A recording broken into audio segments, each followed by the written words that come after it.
à droite, dans la maison de Judas, ça devait être sûrement la maison de Judas Iscariote, j'en sais rien, eh bien, là, il y a un certain Ananias qui priera pour toi, et tu retrouveras la vue. Saul, qui est devenu Paul par la suite, qui veut dire petit, qui veut dire humble. Voyez-vous? Et là, il a retrouvé la vue. Ça veut dire que c'est Dieu qui rend aveugle, c'est Dieu aussi qui rend voyant. Alléluia. On l'appelle le Tout-Puissant. Et vous savez que le Seigneur a dit, je ne donne pas ma gloire à un autre. Et s'il ne donne pas sa gloire à un autre, il ne peut pas donner sa gloire à un démon. À une chose même qui n'existe pas. Voyez-vous? Sa gloire, quand il a châtié l'Égypte, quand il a mis les 10 plaies sur l'Égypte, c'était pas un démon qui a fait ça, c'est les éternels.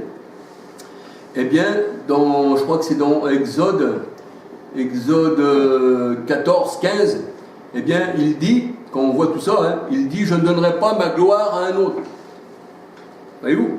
Donc, s'il aurait donné sa gloire à un autre, ça voudrait dire qu'il aurait mis les 10 plaies d'Égypte, il aurait fait l'eau changée en sang, il aurait mis les moustiques, il aurait mis les grenouilles, il aurait mis tout ça, les ulcères sur les hommes, comme on tourne Job. Si on lit Job tout entier, on voit que c'est l'Éternel qui a mis Job à l'épreuve, mais non un Satan, parce que Satan, ça veut dire simplement adversaire. Et même ce Satan-là, il disait au Seigneur, eh bien, pose ta main dessus, et tu verras s'il ne te renie pas en face. Il n'a pas dit, moi je poserai ma main dessus, et tu verras s'il ne te renie pas en face. C'est pas ça. Et même Job le disait, Dieu a donné, Dieu a enlevé. Il n'a pas dit Job, Dieu a donné, mais Satan a enlevé. Et même sa femme, elle disait à Job, eh bien, maudit Dieu et meurt. Femme insensée, disait Job. De Dieu, est-ce qu'on ne recevrait pas le bien, mais est-ce qu'on ne recevrait pas aussi le mal? Dieu a donné, Dieu a repris, que le nom de l'Éternel soit béni.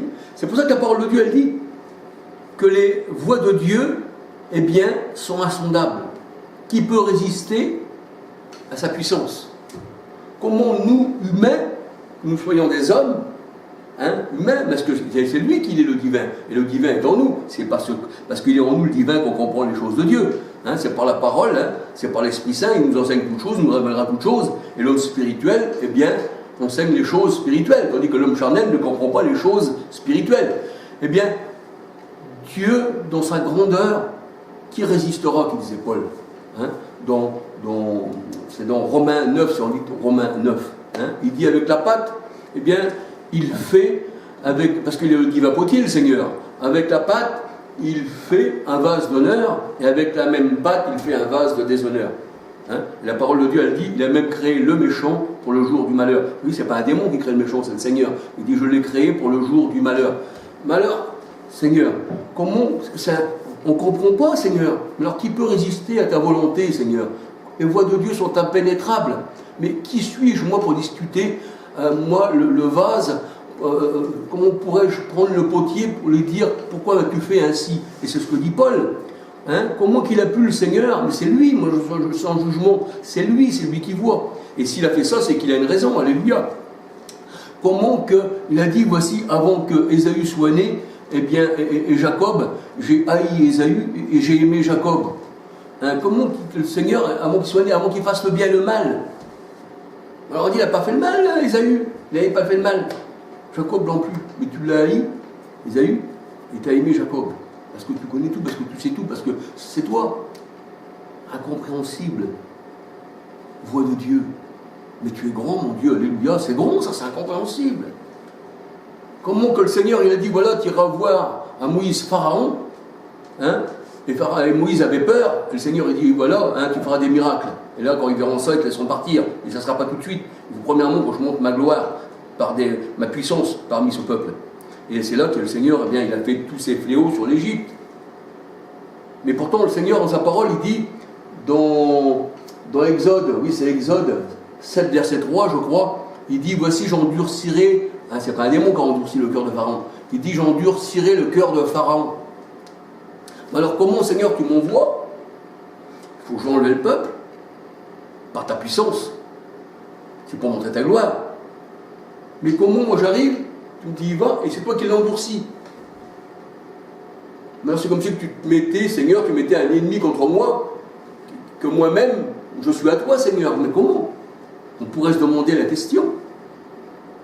C'est pour ça que Paul dit, aussi les disciples, aussi tous avec, les voies de Dieu sont impénétrables. Même eux, pour eux, c'était impénétrable. Parce que la parole de Dieu, elle dit, ce qui est révélé est à nous. Ce que l'Éternel nous révèle est à nous. Mais ce qui est caché appartient à l'Éternel, alléluia. Et qui sommes-nous, nous les vases de terre, on va dire, hein, parce que l'enveloppe est charnelle, hein, tandis que l'esprit est spirituel. Qui sommes-nous, nous, pour contester, eh bien, contre le divin berger, alléluia. C'est vrai que c'est grand. On voit tout ce qui se passe dans le monde. Des fois, on se dit, mais pourquoi qu'il y a ci, pourquoi qu'il y a ça, pourquoi qu'il y a ça? C'est le Seigneur qui fait toutes ces choses-là.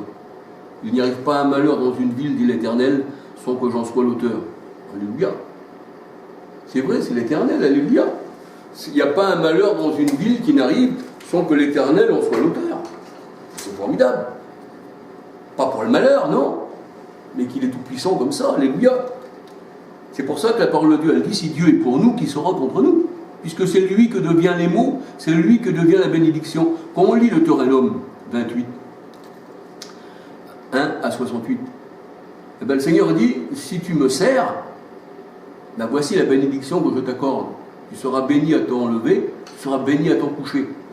J'augmenterai ton pain, ta digue sera féconde. Toutes les bénédictions seront sur toi. Mais le Seigneur dit, si tu ne m'écoutes pas, eh bien voici, tu seras maudit à ton lever, tu seras maudit à ton coucher. Et toute ton entreprise tombera par terre. Pourquoi? Parce que c'est Dieu qui donne, c'est Dieu qui enlève, qui disait Job. Et quand on regarde dans la parole de Dieu, dans Job, hein, Job encore, hein, on va regarder Job. 2 minutes, hein, je crois que j'ai encore le temps sur la caméra, oui, Job. Alléluia. Je l'avais déjà dit, hein, ça, dans une autre vidéo, hein, j'avais dit que, eh bien, c'est l'Éternel qui a mis Job à l'épreuve. Et là, dans Job 42, 10, 11, on va lire un peu, si vous voulez bien. Job 42, c'est à la fin de Job, hein, Job 42, 10, 11.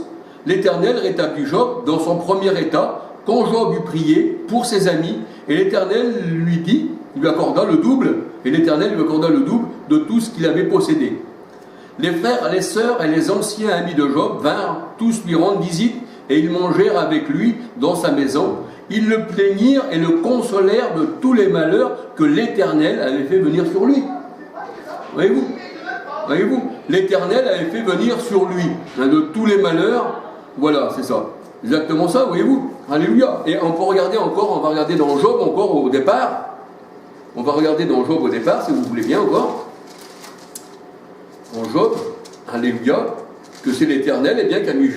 C'est un ennemi, un Satan, hein, un homme, hein, un adversaire de Dieu qui avait mis, eh bien, le Seigneur, eh bien, c'est-à-dire Job à l'épreuve, hein, en l'accusant que si l'Éternel lui enlevait toutes les richesses, il renierait, eh bien, l'Éternel en face. Alors regardons bien, alléluia. Là c'est écrit, l'Éternel dit à Satan, pas. Ah voilà. Alors là le Satan dit à l'Éternel plutôt, hein, excusez-moi. Job 1 verset 11, mais étends ta main, touche à tout ce qui lui appartient, et je suis sûr qu'il te maudit en face. Là, le Satan ne dit pas, j'étends ma main sur lui, et après il va te maudire en face. Non, non, Job 1, 11 nous dit, mais étends ta main, touche à ce qui lui appartient, et je suis sûr qu'il te maudit en face. Voyez-vous? Je suis sûr qu'il te maudit en face. Alors là encore, eh bien, le Seigneur, en entendant ça, dans Job 2, qu'est-ce qu'il dit? Dans Job 2, 3, l'Éternel dit à Satan, as-tu remarqué mon serviteur Job? Il n'y a personne comme lui sur terre. C'est un homme intègre, droit, craignant Dieu, et il se détourne du mal. Il demeure ferme dans son intégrité. Et tu m'excites à le perdre sans motif. Là, il ne dit pas, tu vas le perdre sans motif. Tu m'excites à le perdre sans motif. Et Satan répondit à l'Éternel, peau pour peau. Tout ce que possède un homme, il le donne pour sa vie. Et au verset 5, il dit, le Satan à l'Éternel, mais étends ta main, touche à ses os, à sa chair, et je suis sûr qu'il te maudit en face. Voyez-vous? Mais comme nous savons que les Bibles catholiques ont été trafiquées, eh bien tout ça, ça a été dénaturé pour nous faire croire à un démon, à un Satan, qui serait toujours un démon, et qu'ils ne savent pas calculer le mot Satan et démon. Satan existe, c'est comme Pierre, hein, la parole de Dieu, elle dit que Jésus disait à Pierre, arrière de moi Satan, parce que tes pensées ne sont pas mes pensées, mais ce sont les pensées des hommes.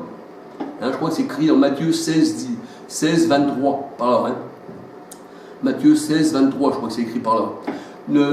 Arrière de moi, Pierre, parce que tes pensées ne sont pas les pensées de Dieu, hein, ce sont les pensées des hommes. Et là, le Seigneur, il a employé pour Pierre le mot Satan, qui veut simplement dire adversaire.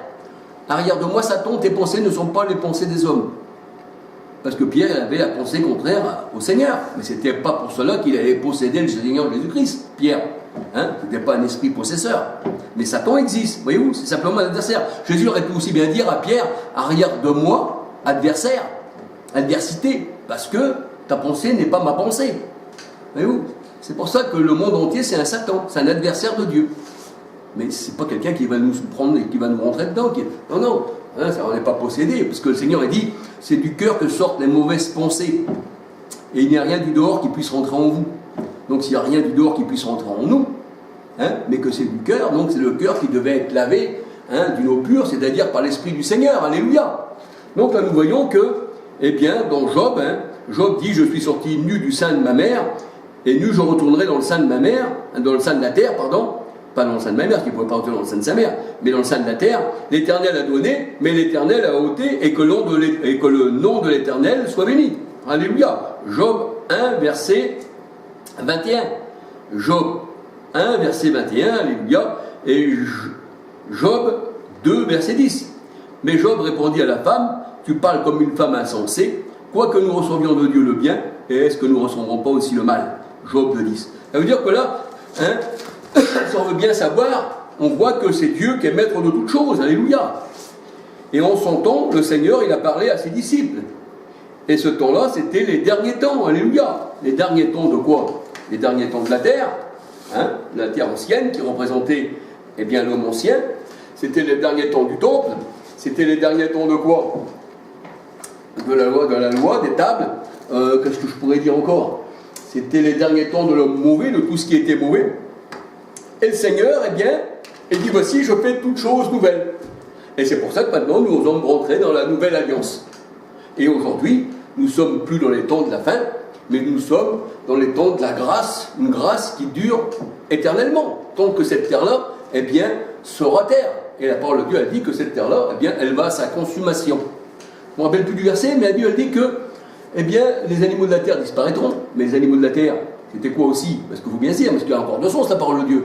L'homme animal, c'est l'animal. À chaque fois que le Seigneur il parle de la bête, ben c'est l'homme animal. Quand on prend Apocalypse 17, verset 11, on voit que là, la bête, hein, c'est un 8e roi. Donc, là, on voit que le Seigneur, il l'appelle la bête. Mais aussi, quand la parole de Dieu a un double tranchant, vous savez, eh bien, on voit aussi que les animaux maintenant disparaissent. Tout disparaît, l'air est pollué, tout est fait. Ça, c'est pas les temps de la fin. Hein. Ça c'est comme ça, c'est parce que l'homme, dans sa méchanceté, il n'a pas pris garde à ce que Dieu a créé. Il s'est cru le maître du monde et il a tout pollué. Voyez-vous? Mais le Seigneur, eh bien, nous dit dans sa parole que, eh bien, que la terre, eh bien, petit à petit, elle va être consumée. Et tout disparaîtra, petit à petit. Voyez-vous? Parce que ça, c'est pas... Aujourd'hui, nous ne sommes pas dans le monde du Seigneur. Aujourd'hui, on ne peut pas s'attendre à une bénédiction sur la terre. On ne peut pas s'attendre à tout ça. Parce que le Seigneur Jésus-Christ, dans sa parole, dit « Mon royaume n'est pas de ce monde ». Et si Dieu n'est pas de ce monde, comme il le dit, que nous, on n'est pas de ce monde, eh bien, on ne peut pas dire qu'on peut recevoir une bénédiction dans ce monde. Vous savez, je regardais Vie et Lumière, parce que je regarde des vidéos. Vie et Lumière, ben, ils sont partis là-bas à Jérusalem terrestre. Et ouais, et ils disaient même, ils sont revenus de Jérusalem. Mais qu'est-ce que vous attendez? C'est Israël selon la chair. Vous n'êtes pas rentré dans la nouvelle Jérusalem pour voir la bénédiction. Parce que ça, c'est terrestre. Ça, c'est Agar. Galates 4, 21 à 31. Hein? Allez, c'est l'Arabie. Et le Seigneur a dit, j'ai fait la nouvelle. Maintenant, si vous seriez rentré dans la nouvelle, alléluia. Mais là, il y en a peu qui veulent y rentrer. Ils ne les connaissent même pas. Hein? Parce que c'est par l'esprit qu'on ne rentre pas par le corps, parce que la chair et le sang n'héritent pas du royaume des cieux. Et bien là, on s'aperçoit que beaucoup de monde rentre ben, dans cette Jérusalem terrestre. Alors pourquoi? Parce que le monde appartient au monde. Hein, il y a toutes les religions là, à Jérusalem. Ah ouais, et ils se battent pour une place, pour avoir la place là, du temple, paraît-il, qu'ils vont reconstruire, mais avec cette mosquée d'Omar qui est là, ils n'osent pas trop, donc ils ne savent plus comment faire. Et vous savez que Trump, quand il est passé, Hein, le président de la République Trump, quand il est passé, ça c'est un chef d'État, c'est un chef de guerre, c'est un chef de tout. Eh bien, le Seigneur a dit, le chef du monde les dirige. Hein, le Seigneur a dit, j'ai vaincu le monde. Alors on ne peut pas, comme Trump, là, il dit qu'il croit au Seigneur. Mais en vérité, on ne peut pas gouverner le monde qui a été vaincu par Christ, Jean 16, 33, et en même temps, on ne peut pas gouverner le monde qui a été vaincu par Christ, et en même temps être le chef de ce monde. Voyez-vous ? Et ensuite, eh bien, on voit que les protestants, les églises protestantes, les évangélistes américains, dont Vie et Lumière fait partie, ben, ils ont tous voté pour Trump. Voyez-vous, ils ont tous voté pour un homme charnel. Mais la parole de Dieu nous dit à nous, on n'a pas besoin de voter parce que notre royaume ne fait pas partie de ce monde. Et notre roi à nous le nôtre, alléluia, le seul roi que nous avons, c'est Christ dans nos cœurs. Et c'est pour lui qu'on a voté. On n'a même pas voté pour lui, parce que c'est lui qui nous a élus sans vote. Voyez-vous ? Alors que la parole de Dieu, elle dit, avant qu'on fasse le bien et le mal, comme il disait pour Ésaü et Jacob, je t'ai choisi, comme un peu Paul, hein, il n'avait pas fait le bien, mais il avait fait beaucoup le mal, parce qu'il était sur le chemin de Damas, il respirait encore le meurtre, mais là le Seigneur, il l'a pris. Donc tout ça ne dépend pas de nous, mais ça dépend de Dieu qui appelle, alléluia. Donc la gloire, elle n'est pas pour nous, parce qu'on ne savait pas, on était des ignorants, mais Dieu, dans sa sagesse, il a fait que nous voyions, alléluia. Donc c'est le peu qu'on voit, on peut le dire au monde. Hein, si dans le monde il y a encore quelques brebis, eh bien s'ils peuvent sortir de ces sectes, alléluia, eh bien qu'il est bon pour des frères, des véritables, de demeurer ensemble, dit la parole de Dieu. Dans le psaume 133, c'est comme l'huile qui descend sur la tête, voyez, tout descend d'en haut. Hein, le Saint-Esprit envoyé du ciel, hein, c'est pas une immersion, mais c'est une onction, alléluia. Ça c'est grand, alléluia. Alors c'est vrai qu'il est bon. Qu'il est bon pour les frères de demeurer ensemble. Mais lesquels frères? Ben, tous ceux qui sont nés de l'esprit, parce que sinon, on serait des frères de la chair. Et la chair, on sait qu'elle est pour un temps. Parce que les choses visibles demeurent éternellement, mais les invisibles, eh bien, sont éternels, alléluia. Alors ça, c'est merveilleux. Alors c'est vrai que j'ai voulu passer un petit peu de temps avec vous, comme cela, hein, alléluia. J'ai voulu passer un petit peu de temps avec vous pour partager toutes ces choses, alléluia. Hein, pour partager toutes ces choses. J'essaierai de refaire quelques petites vidéos, parce que j'ai encore quelques petites vidéos à mettre sur YouTube. Et comme ça, ben, si vous voulez écouter, libre à vous, si vous ne voulez pas, c'est vous. Hein. Je ne suis pas un gourou, je ne suis pas quelqu'un qui veut convertir de force. Et je ne pourrais pas vous dire, venez dans mon église, parce que mon église, elle est céleste. Elle n'est pas faite de main d'homme. Elle a été créée par Christ. Et le psaume 82, verset 1, je crois, la parole de Dieu nous dit, eh bien, bénissez l'Éternel dans les lieux où brille la lumière. Mais là, c'est vrai que dans toutes ces sectes-là, il n'y a pas la lumière, c'est les ténèbres. Et quand on est dans les ténèbres, même si on aurait la parole de Dieu, on ne pourrait pas la lire, parce que quelqu'un dans les ténèbres, il ne peut pas lire la parole de Dieu. Hein, c'est comme Paul, il était dans les ténèbres, il fallait qu'il sorte. Et après avoir sorti, il dit, bien, tout ça, c'était de la boue pour moi. Hein, bien que Gamaliel, c'était un docteur de la loi. Vous savez, c'était un docteur de la loi, Gamaliel.